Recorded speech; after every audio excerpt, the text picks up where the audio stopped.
War Eagle Auburn family, welcome back to another edition of E2C Network Live, where we get together, we act crazy like Cadillac. Oh, yeah, go crazy, Cadillac. And talk about what's going on in the world of the Auburn family spectrum. We're always heavy on the sports here on this channel, but if it's orange and blue, it is what we do. Thank y'all so much for joining us, whether you're watching live or on the replay. We appreciate you hanging out with us, spending some time together as part of our little family within the Auburn family. This live stream has been the case throughout all of football season on Monday nights. We get together and we break down and grade out the football performance. Now, we will be breaking down another Auburn loss, which is the common theme this year. However, this one doesn't feel so much like any other loss that we've ever had before, as we've chronicled endlessly on this channel, and everybody else has, honestly. The biggest story that Cadillac Williams is now your head coach, and this is our first time grading out his team, their performance in a loss to Mississippi State 39-33 in Stark Vegas. As always, my friend and co-host, Mr. Benjamin King, Captain Plainsman, whatever persona he wants to down today, apparently it's Shaker Hard Hat Man, is here. Good to have you, Ben. Well, my original Captain Plainsman gear was this helmet during the 2010 National Championship season. And post that season, I retired it because I was like, I hit a pinnacle. I have to change it up. I'm never going to hit this again. But I'll tell you, after seeing Cadillac Williams on the sideline and the way that team showed up, even in a loss, brought me back. Absolutely loved it. It's a good feeling to have right now. We've been just talking about it nonstop here. Sure, we're going to gush about it a little bit more tonight, but the important thing is for us to get into breaking down this game and grades, and we're going to do that just here, but we always want to start off our show with our check-in period. Post where you're watching from right now, even if you're on the replay, city, state, international, and right now, all together in unison, smash that like button. Go crazy on that like button. And make sure you share it out on social media if you're on Twitter, on Facebook, similar things that you can do over there. It's very helpful for helping people know that we are live right now. And as always, we'll try to remember to remind you throughout the stream and maybe at the end, we are having a subscriber giveaway on YouTube exclusively right now. If you aren't subscribed, you need to be, and you need to leave a comment on an eligible video in the comments section. The live chats do not count. All of the description links are very helpful for the giveaway, for anything else that you need to know about us. And don't forget, tonight after the basketball game, another live stream here. Mondays have become my, not headache, but just stressful because we didn't even do a live stream last week, Ben, because just it all broke loose. Chaos. Utter chaos. Craziness last week. And I felt bad because I texted Ben. I said, Ben, I don't think anybody's going to listen to us tonight about this, So we got to call it quits for one week at least. No one cared about the Brandon Harrison era anymore. Excuse me? The what? Brandon Harrison is what Caroline calls our former head coach. Oh, I didn't. He doesn't deserve to be mentioned by his actual name. Ben. Now, listen. There are much more heinous names in Auburn coaching circles. I don't know how big of a baseball fan you are, but Sonny Galloway tried to take Auburn through the ringer when he left. Do you remember him? Mm-hmm. That guy. There was a really bad head basketball coach when I was in school as well. Oh, I don't. We won't mention his name either. Don't you dare, on the eve, literally counting down to a basketball game starting right now, bring up the name Tony Barney. I didn't. Why did you say it? Nah, it was like Voldemort. He should not be named. That's fair. Thankfully, we don't really have to worry about that name anymore because we got the pearly gates right now. So anyway, This is not a basketball live stream. That's coming up later. Don't miss it. We're focusing on this game, and we're already a little bit behind because of some technical difficulties, and we want to get you out here a little bit earlier. Very quickly, let me say hello to a bunch of people here. We got Devin, Neil, Kevin, Big Simps in the house. I said Neil. Joe's here. Linda's here. I think I've got every Unbeaten Lake is here. Good to see a lot of our regulars here. Be sure to let us know that you're in the chat. We'll bring up comments and questions as we can, but we are pressed for time tonight. So very briefly, Ben, just general thoughts about the game. Obviously, I know you want to gush about Cadillac a little bit more. Just kind of give me your opening thoughts about Auburn versus Mississippi State. Yeah, so we got to put this thing in perspective. Monday was the announcement that the head coach had been fired. And later that day, there was an announcement of the new AD. Around the same time, there was the announcement that Cadillac was the interim head coach.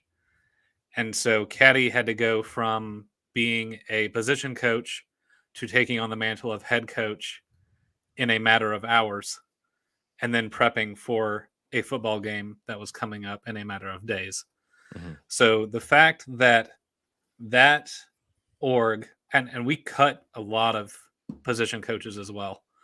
So coordinators and position coaches, it's nuts. An onslaught of half, basically, the coaches that were there, and then the remaining had to pick up the slack and kind of learn on the fly. The fact that we showed up and put the performance on the field we did with that type of preparation is astounding. But the fact with the halftime adjustments, look, we came out a little bit flat on defense. Offense struggled. The adjustments and the way that we came after the second half was unlike anything I've seen in a few years. Mm-hmm. It was absolutely incredible. And that was all Cadillac. Yeah. It's amazing what happens when just a little bit of a change kind of flips the switch in a sense. And look, we've talked about this on this show, on other videos and live streams we've done here, and Coach Harsin can be credited for this. The team never quit on him, but there was just that thing missing. And maybe this is what it was. Not saying, look, let's all take a breather here. I've been just saying nonstop how big a Cadillac fan I am. He's right behind me right here. Always has been, always will be, over my right shoulder, right? Right where they're supposed to be. We're not even entering into the conversation of, does Cadillac deserve a head coaching job interview? Frankly, he's having his interview right now. Like frankly, he has the best chance at winning because he has the chance to prove it out on the field. He can take care of business that way. Even he said today, I'm not focused on that. Now, of course, he's just being the statesman he's supposed to be. But we're not focused so much on that. And we're not trying to say that was the best coaching job ever. But given the circumstances, given the adversity of the week, given the lack of preparation that was just available, the limited amount of preparation they had, the adversity they faced at the beginning of the game, and then what you saw this team go through and respond that way, it's pretty impressive. And it's hard not to be impressed with Cadillac's job as the head man, getting the staff, getting the players to a place where they didn't panic and responded and were in position to win the game. And frankly, in some people's eyes, probably deserved to win the game more. We're a little orange and blue glasses here, but it is what it is. Neil says that Caddy deserves an A++++++++++. I think I got them all for coaching. I agreed. He is going to be incredible to watch. And like we said, he has the chance to take care of business for himself if he wants it.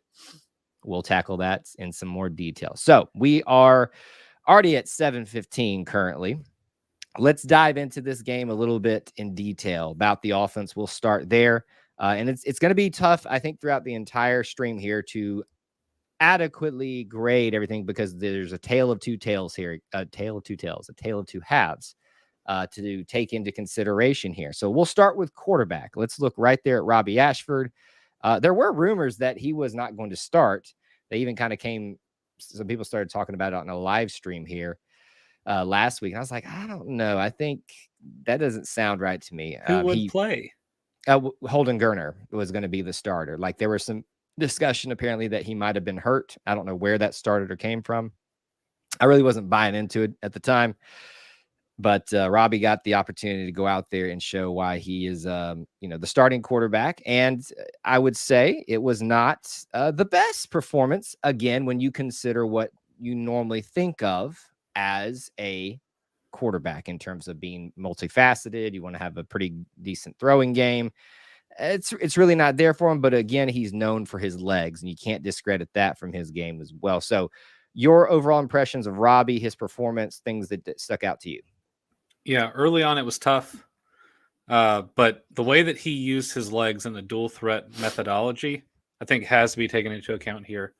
One, it's one of the main reasons that he's the starter is his dual threat ability. Mm-hmm. And two, the decisions he made when he did run the ball were excellent. Also, he didn't fumble. I don't know. Did we have any turnovers? I do not believe we had any turnovers in the day. We did. He did fumble but I believe that if I remember correctly, that Did fumble. we lose it? No, it went out of bounds. I think it was kind of Okay. one of those things where you don't even panic about it because you know, like it's just a little fluke thing that happens at the end of the run, and it just was going to clearly go out of bounds. Because that's how I remember us on the reaction live stream talking about there were no turnovers, right? It's like, no, there was the one fumble by Robbie, but Yeah, it wasn't a big deal. There was one. I'm looking at it here. One fumble or one turnover, one fumble lost, but I don't think it was Robbie. I don't remember where it came from. Maybe it wasn't Robbie, but the fact of the matter is we didn't lose anything. Yeah. So I think his running ability was good. The passing ability, look, he was angry a lot of times, and he put some zip on some balls he shouldn't have. Yeah. But I still love the development of Robbie Ashford at QB1, and I wouldn't rather have anyone else. I've said this before. I think that he is the best option for what we have to work with, even given now with the news that Austin Troxell is out at offensive lineman. So that is now technically your fourth starter that is out for the year. If I have that right, you had Nick Brahms. Oh my gosh. Tate Johnson, Austin Troxell. Am I missing one? I feel like I'm missing one there. Maybe it's only 3, but they've been banged up. They've been hurt all throughout the year, mixing people in and out. We'll talk about them in a minute. Look, Robbie, for me, I'm glad he's using his legs and doing what Cadillac's talked about, keeping it simple. Do what we know we do well. But I'd like to see a little bit more development in his passing game. He's 7 for 22 in this game. If he's able to get a little bit better of a semblance of a passing game going, this is probably even a much more opportune moment for Auburn to take this game. He had a long pass of 29 yards. He did take 4 sacks, which that goes back to the offensive line a little bit there, and you can understand some of the adversity they had to face there. But it's hard to ignore 18 rushes for 129 yards and 2 touchdowns running. That's a pretty good dual threat quarterback right there. So how do you grade him, Ben? What do you give him as a grade? It's tough. I'd have to give, because of his dual threat ability, he probably deserves a C, but I'm giving him a B-. Just because you're putting in context all that he had to work through this year? Yeah, the distractions, the lack of preparation, the gameplay change, the coach calling change. Like, we saw the interim OC calling plays like with a Sharpie on a piece of paper, trying to figure out what we're doing where. Mm-hmm. It was not an easy situation for Robbie. No. Overall performance, I'd say B-. Yeah, and see, the things that I was critiquing him on throughout the game, and I was getting a little bit frustrated with him, were some of these finesse things. And that does take time. But in my opinion, he's kind of been in this position for a little bit while. And even understanding the adversity of the week, understanding how the whole offense isn't just prepared at all, because there was no time to be fully prepared. I just would like to see a little bit improvement in that area a little bit more. So that's where I'm going to kind of put my critique of him. And I've seen him do better, and that's why I critique him constructively, because I know he can do better. So for me, it's going to be probably in the area of a C-, because he did do enough to keep us in the game and do enough to manage the situation that they're in. I just got to have more production from him in the passing game. And it's not just all on him. I acknowledge that. We're going to talk about some of that here, but you are the leader of the team, essentially, definitely the leader of the offense. So that criticism does fall on you a little bit. So I'm going to go with C- just for this game. Still have complete faith in him, though, and that he is our best option right now. He was asking who deserved. Yes. He was asking who was calling the plays. Will Friend. Ike Hilliard is co-OC with him, but Will Friend was calling the plays. Keep in mind, Will was literally learning the playbook all week and was like seen several times on camera, like trying to go through the chart and try to scratch things out. And like, he's literally taking someone else's playbook and trying to make it work for the week. So this will look a little bit different. So a lot of criticism has been on Will Friend for a variety of reasons this year. I think adjustment job, though, you got to give the guy some credit. You got to give credit where credit is due.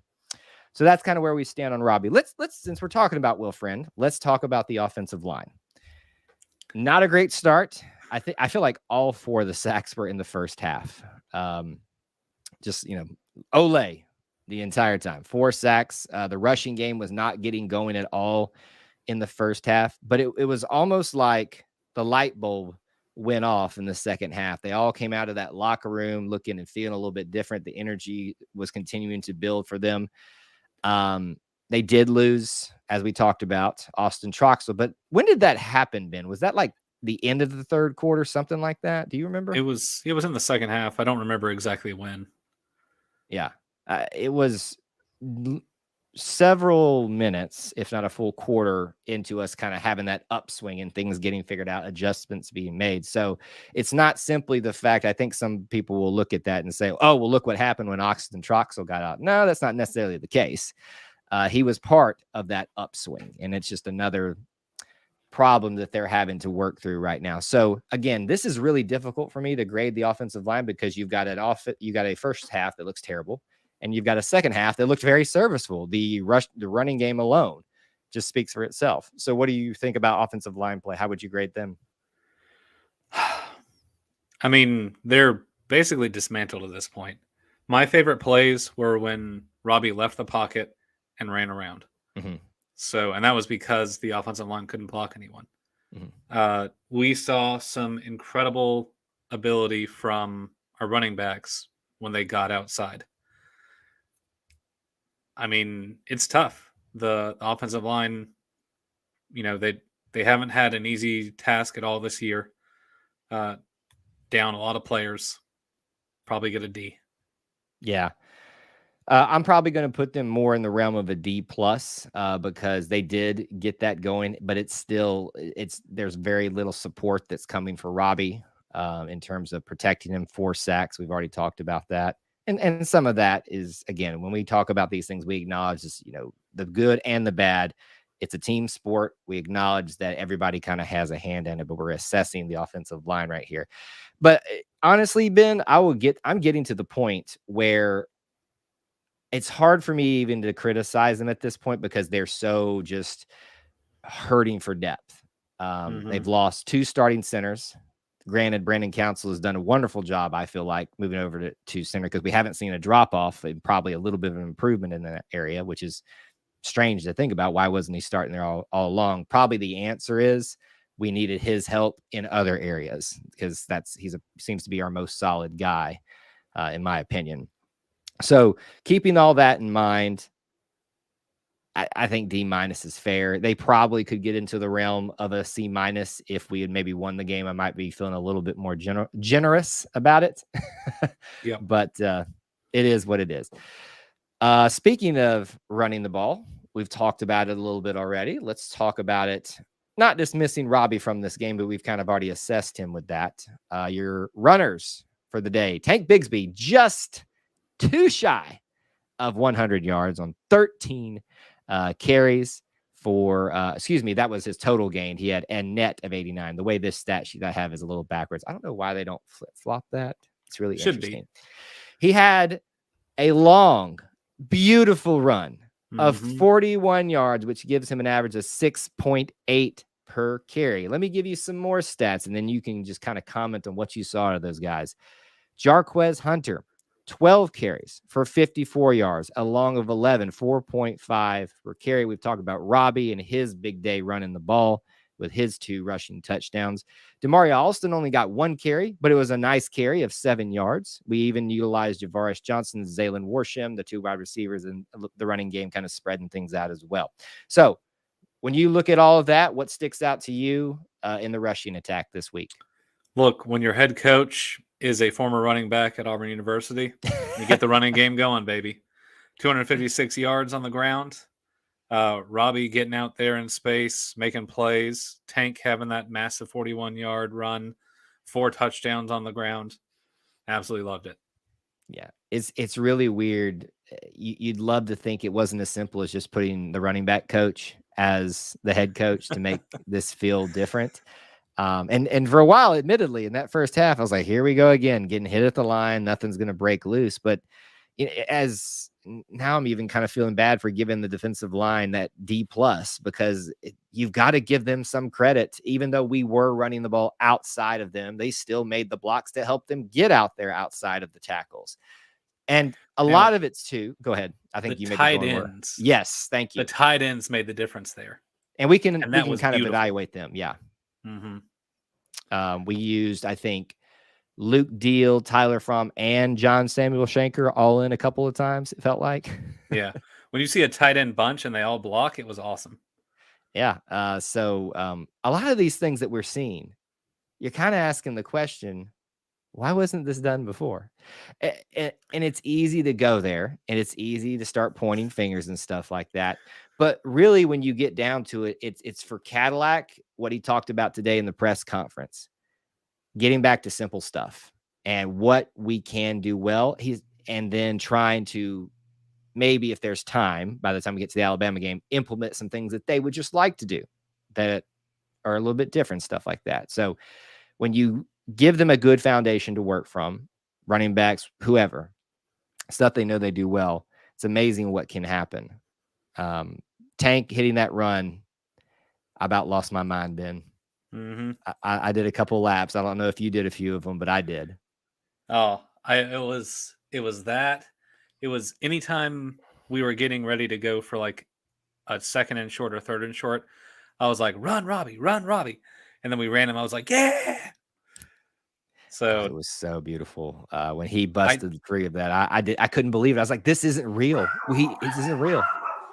Uh-oh, we got the war puppies over there in the background.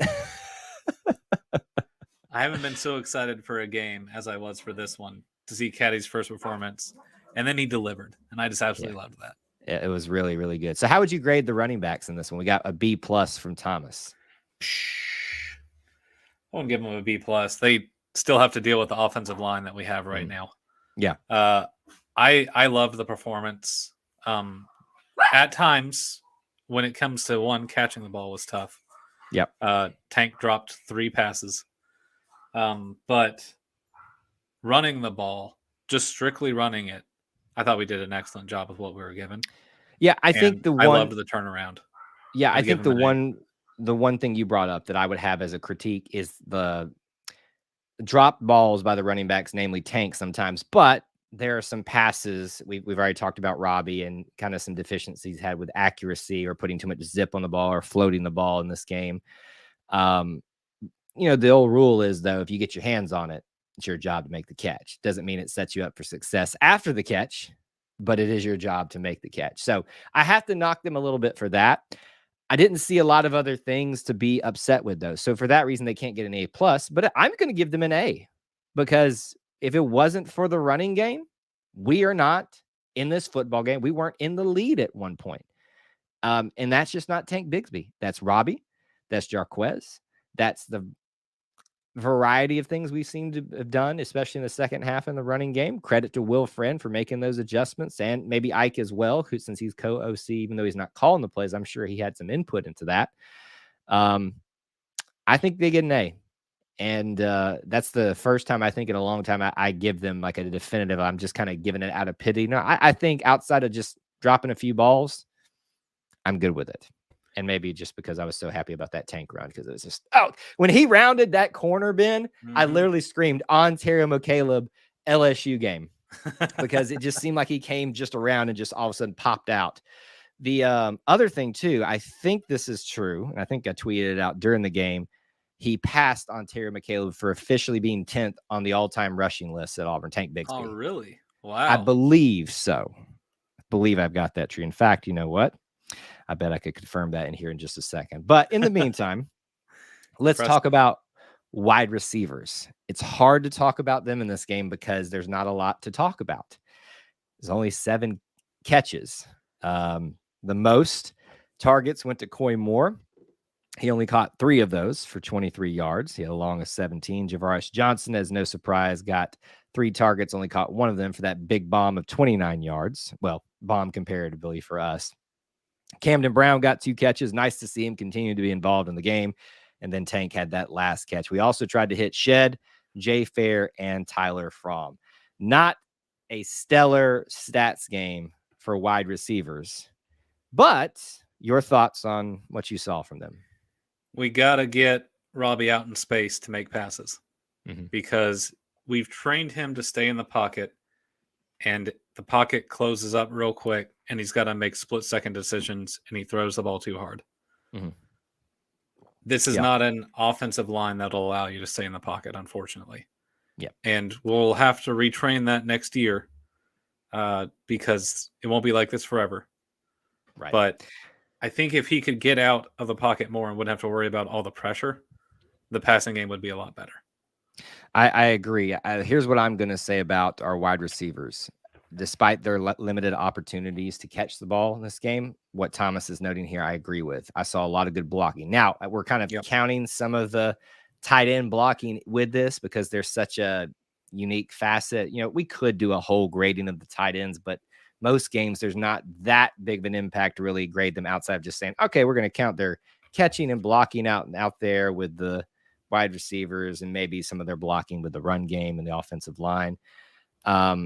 But just in terms of, I saw pretty good blocking out there when Tank busted loose.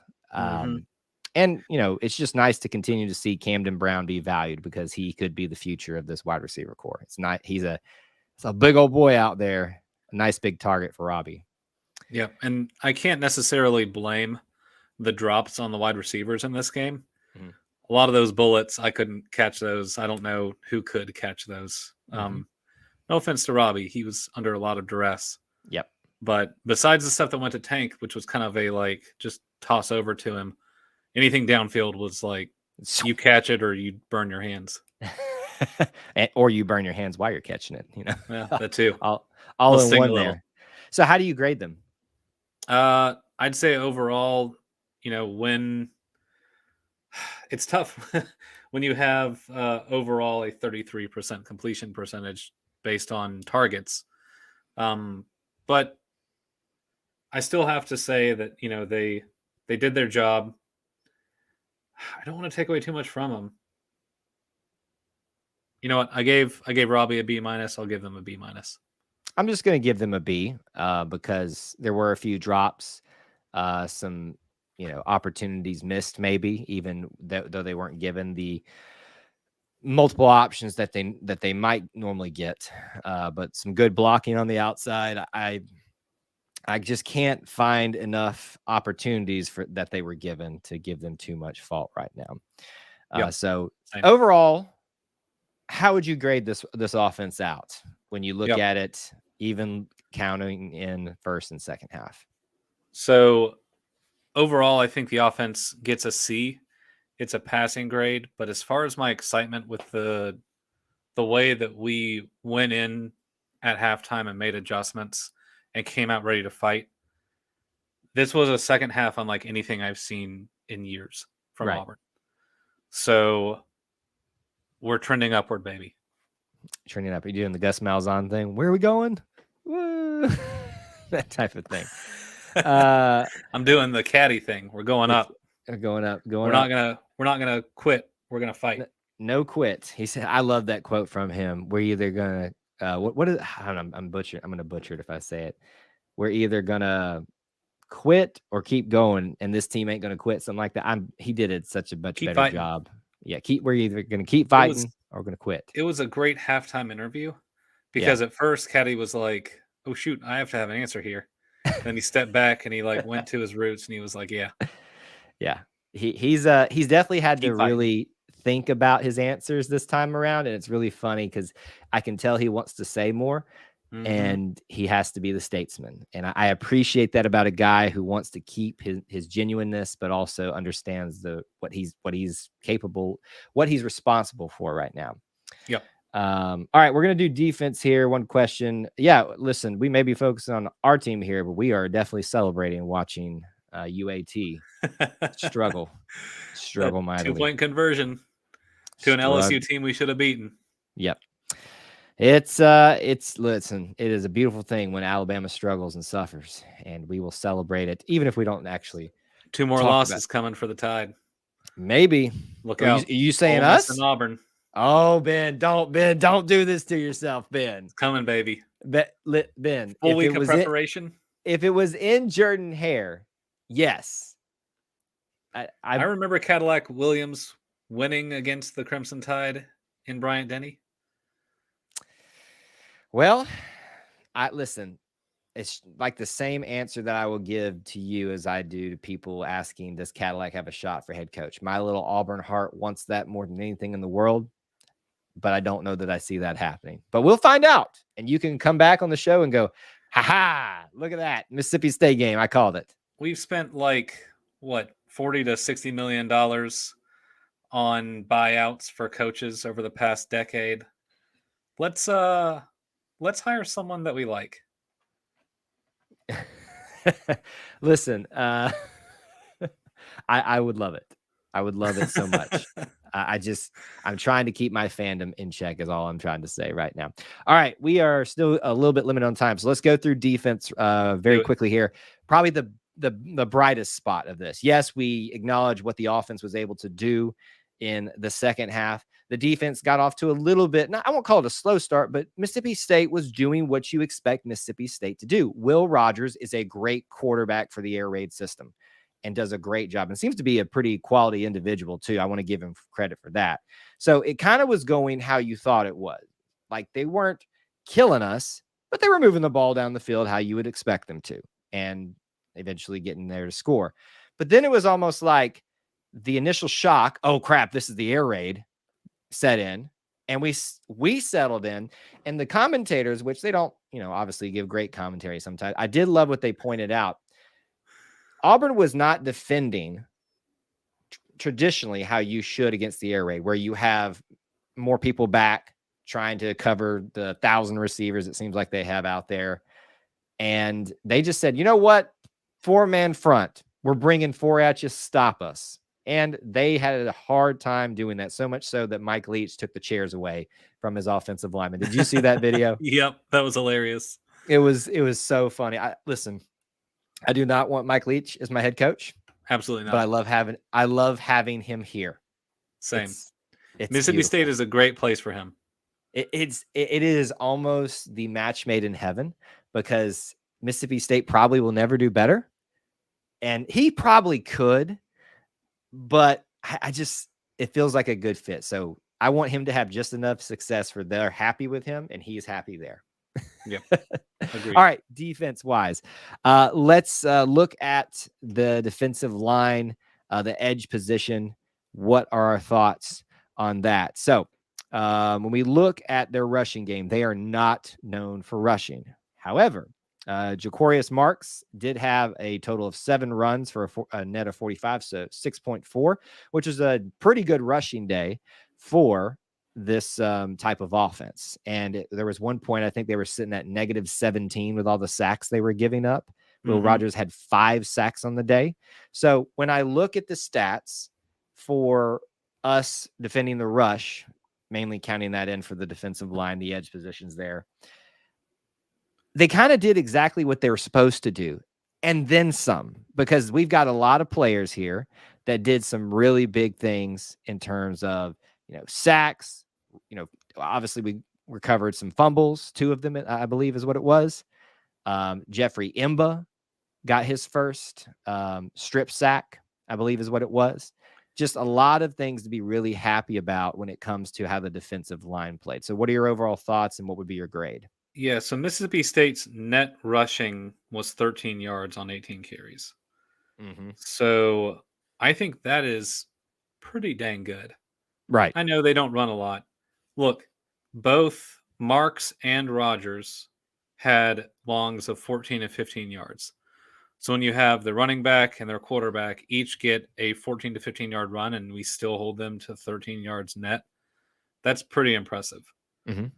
So, in fact, Will Rogers had net -20 yards. And that's because of the 5 sacks and the 10 tackles for losses. Yeah. We were in their face, and this was an Auburn defense like we haven't seen all year, at least in the second half, and some early on. Not the ideal thing that you want to do against a pass-heavy offense, but we got in the backfield and we did it a lot. And the linebackers were picked on. They have been for quite some time. The previous defensive strategy didn't necessarily work. It's still kind of in play. But the defense, D-line specifically, completely agree with Thomas here. Like, solid day. I think there are probably some areas where they could have improved. But you know what?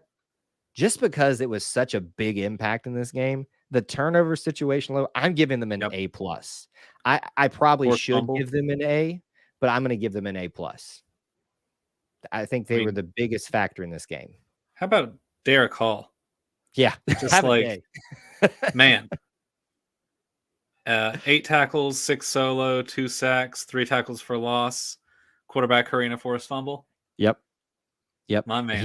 He had a day. Colby Wooden had a quarterback hurry, 2 pass breakups, a sack for that resulted in 8 yards lost there. Marcus Harris getting in there, mixing up. We already mentioned Jeffrey Imba.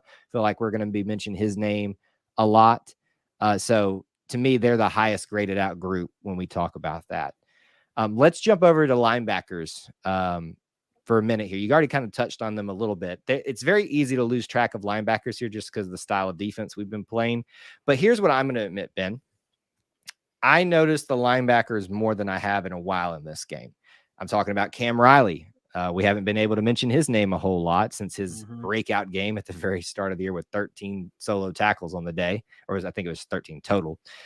He's pretty far down the list, but I can remember several times him flying up and making a play behind the line. Owen Papo is still your leader up there with 6 total tackles on the day, doing what you would expect a leader to do. Looking further down here, the interesting thing here is that you got some new names at linebacker that were scout team guys. One's just gotten a scholarship this season. Jake Levant, he got the scholarship this season. Barton Lester got in. I don't think he's actually on the tackles list, but yes, he is. He's got 2. Yep.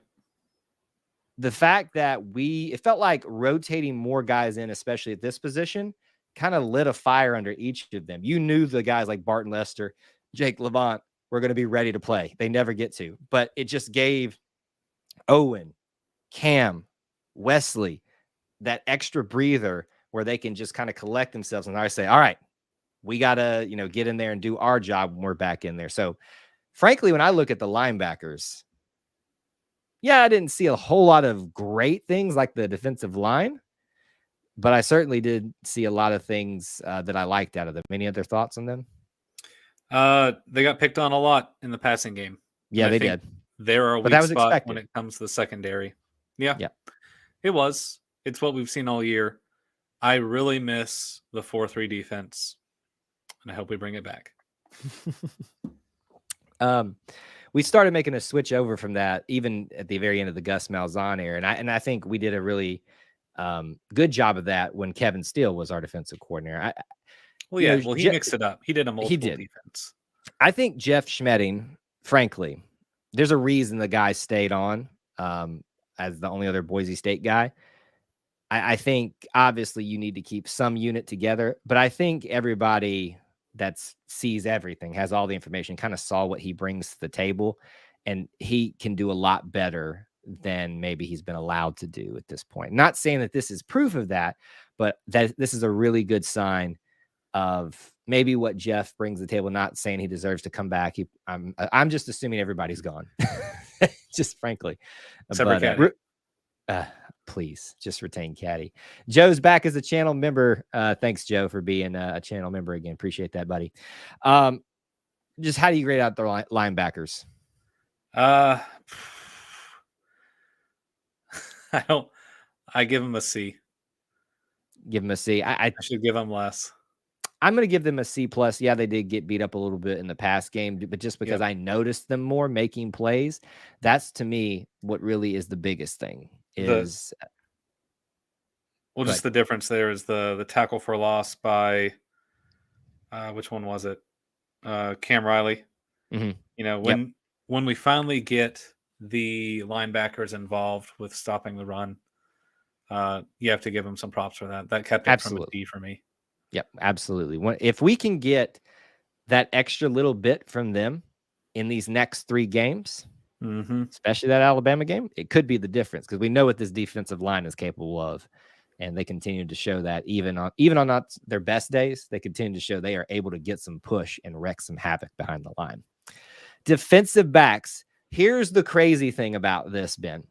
I fully expected for us to come in here and just lament over us being exorbitantly diced up. Now, in an air raid, you expect to give up at least 300 passing yards, if not more. We gave up 357, 3 touchdowns, a long of 57. Will Rogers was 42 for 59 on the day. He does have an interception. And I believe coming into this game, he had only 4. I may have that. I don't know if those numbers are exactly correct, but I remember talking about him in our preview and saying you would expect a guy that throws it this much to have more interceptions. So the fact that we were able to get one of those few and far between interceptions speaks a lot to that. Jalen Simpson getting in on that. You love to see a guy, especially like Jalen Simpson, who's been kind of burned a few times this year. I was pleasantly surprised with how we were able to bend but not break given all the circumstances at defensive backs. Not a perfect game for them, but I think it could have been a lot worse. What you got on them? Yeah. Weakest part of the defense all year. You think more than the linebackers? The linebackers haven't really done anything. They got picked on like crazy in this game. Yeah. But our secondary has been bad. So I don't know, man. Like when you give up that many yards to an air raid, that we didn't help them in any way. Yeah. I think when Kevin Steele was at the helm and we played an offense like this, we did 7 DBs. We didn't do anything like that. It felt like it at times, yes. Yeah. Well, the strategy this time was to send at least 4 and just get after Will. Yep. It was disrupt the pass, stop the rush, which we did. Yeah. It left the cornerbacks and safeties on an island. It did. So yeah, we gave up some huge pass plays and it was not great. So I'd have to give them a D, man. It sucks. I'm going to give them a C- because I've expected it to be a lot worse. And maybe that's a poor way to grade it out, just simply about what I expected from them.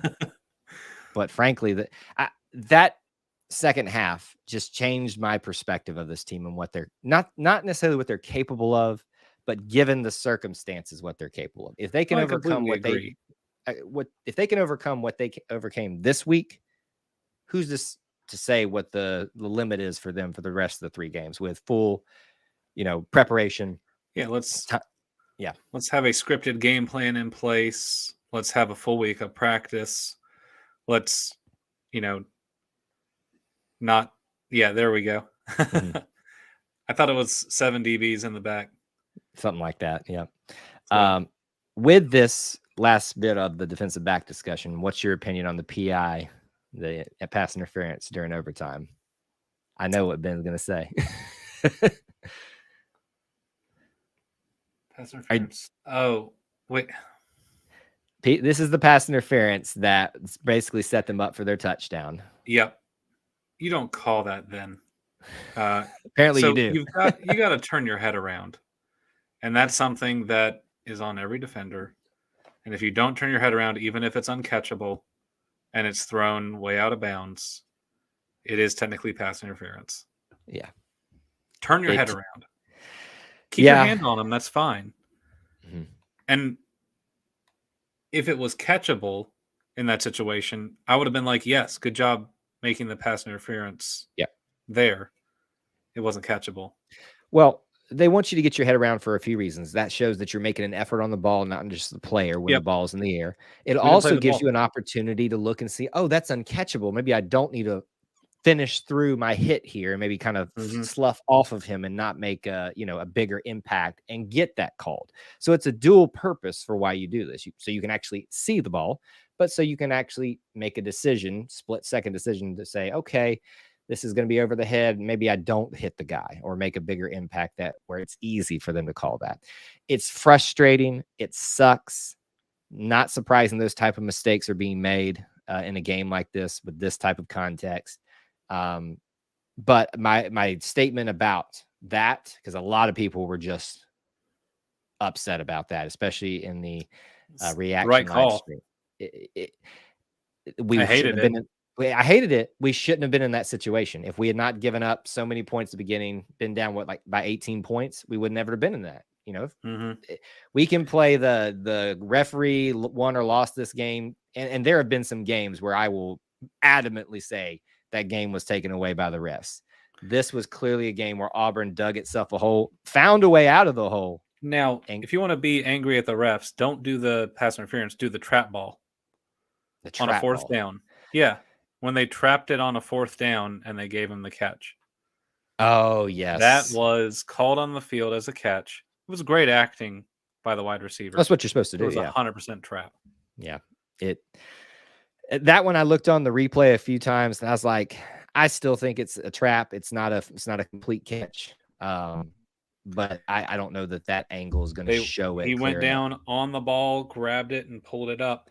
And the ref, if you remember, the rules expert even said that you can, as long as you can show that you're controlling the ball as it strikes the ground, like hands around it, it can hit the ground and you bring it in. Yeah, but that wasn't what happened. I know. I listen. I agree. I think it should have been overturned, but I also understand why it wasn't. I'm not arguing that point. We can't blame the refs for pass interference that we truly did do. Absolutely. Sorry. Yeah. All right. Very quickly here, because we're going to try to get out just a minute or two before the basketball game starts. Special teams. Two biggest black eyes, that missed field goal in overtime and the kick return, which really, if we don't allow the kick return, we win the game. I have three eyes, and they all got blackened because of that. Also, squib kick that hit our player and then turned into a turnover there. Essentially, in your opinion, was that on purpose? I don't know. I don't think so. I think it was dumb luck. I think it was intentional only if you hit somebody great, but we're not expecting you to. There's no way you hit it like that and are accurate enough to pull off something but you can set up a scenario where it could happen if it's done the right way, if they're not expecting it, especially. Yep. I think it was a true squib kick that just hit the wrong way. Yep. Thankfully, that didn't bite us in the butt ultimately to end the game. Very well could have. Well could have.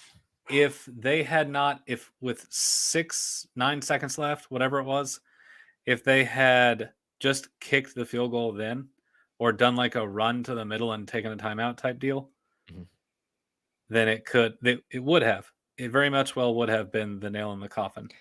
Now, it was scary. Mike Leach was dumb, and they, had a false start, and so it took them out of field goal range, and they missed it.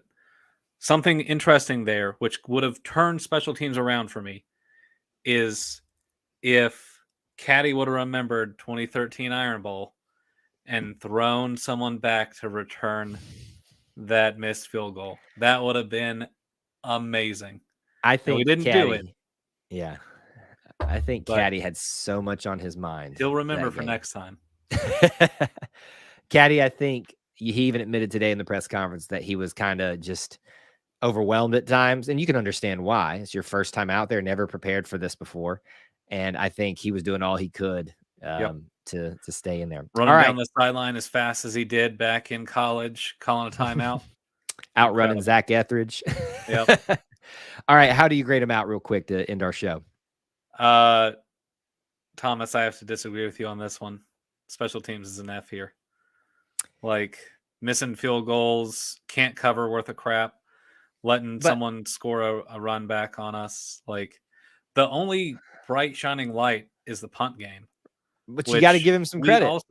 We also got pinned back on the 1 yard line. So on one of the first punts, we gave them a 72-yard punt or something like that. That's fair. Unheard of. Yeah. This special teams has been bad. They were really bad in this game.